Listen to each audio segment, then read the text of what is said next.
Sono stati ricevuti a Roma dal ministro della Protezione Civile Nello Musumeci la delegazione dei sindaci della Valle del Lagno colpiti dall'eccezionale ondata di maltempo il 17 aprile scorso. I primi cittadini avevano sollecitato il governo per il riconoscimento dello stato di emergenza e poter ottenere così il risarcimento dei danni. Valdagno, colpita maggiormente con la perdita della vita di 2 persone, i danni al patrimonio pubblico ammontano a circa 14 milioni di euro. La cifra più grande riguarda il ponte che vale circa 5 milioni di euro, poi c'è una serie di frane importanti che vanno dai 400 ai 500 mila euro.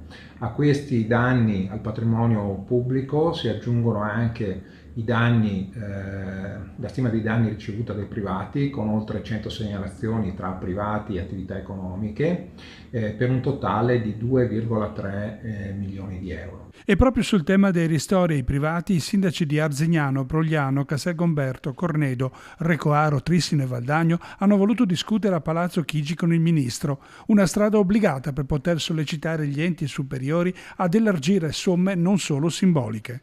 Per le famiglie fragili in forti difficoltà economiche, nella Valle del Lagno è stata attivata una raccolta fondi attraverso la Caritas. Questo l'abbiamo fatto fin dall'inizio, sono già arrivati dei fondi e la Caritas sta esaminando le domande. Questa qui è la cosa più veloce e più flessibile che siamo riusciti a mettere in campo. Tutte le altre esigenze le abbiamo affrontate, quindi direi che malgrado le difficoltà e l'entità di quello che è successo, il comune ma anche la rete di volontari si è messa in moto per rispondere e far fronte a tutte le necessità.